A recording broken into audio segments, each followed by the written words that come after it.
जेजुरीतील मंदिर ट्रस्टच्या नियुक्तीचा वाद आता थेट पुणे जिल्हाधिकारी कार्यालयात धडकलाय।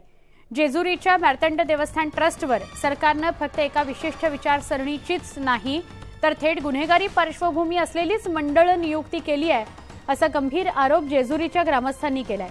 दरम्यान या वादात स्थानिक आमदार संजय जगताप यांनी देखील उडी घेतली आहे।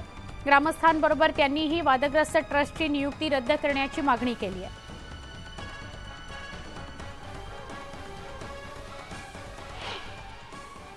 जेजुरीचे हे सगळे ग्रामस्थ आज पुणे जिल्हाधिकारी कार्यालयात आलेले आहेत।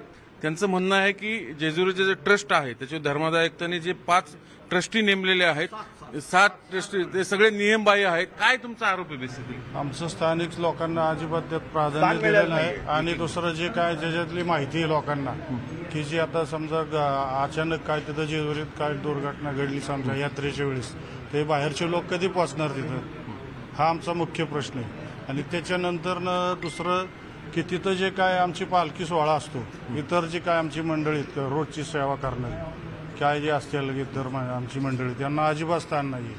कुठेही अगदी जेजुरीकर त्या डावलले गेलेले आहेत, त्याचा कुठं कोणी केले? तुम्हाला काय वाटतं? अशी चर्चा आहे की एका विशिष्ट विचारसरणीचे लोक तिथे बसवले गेले?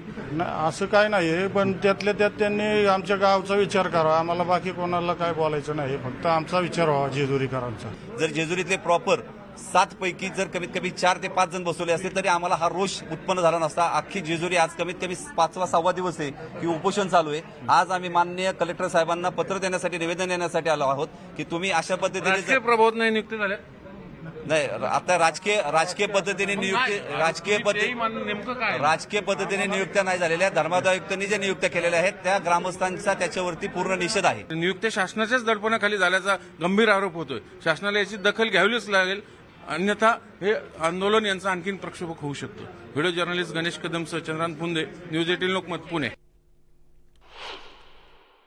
जेजुरी देवस्थानवरती माझा संपूर्ण क्षेत्र आणि पुरंदर तालुक्याचा विकास अवलंबून आहे, कारण दरवर्षी 15 लाखांपेक्षा जास्त भाविक त्या ठिकाणी जेजुरीला येतात आणि त्यामुळे देवस्थानचं टुरिझम आणि आमची इकॉनॉमी त्याच्यावरती अवलंबून आहे। त्यामुळे हा प्रश्न भावनिक श्रद्धेचा आणि तालुक्याच्या इकॉनॉमीचा आहे आणि त्यामुळे आम्हाला एकच गोष्ट या ठिकाणी सांगायची आहे आणि आम्ही आलेलो आहोत की ह्या ज्या गोष्टी नेमणुका केलेल्या आहेत त्या त्वरित त्याचा रिव्ह्यू घ्यावा, त्या नेमणुका रद्द कराव्यात आणि नव्याने ज्यांचा देवस्थानच्या कुलधर्म कुलाचाराशी संबंध आहे अशा व्यक्तींची नेमणूक करावी।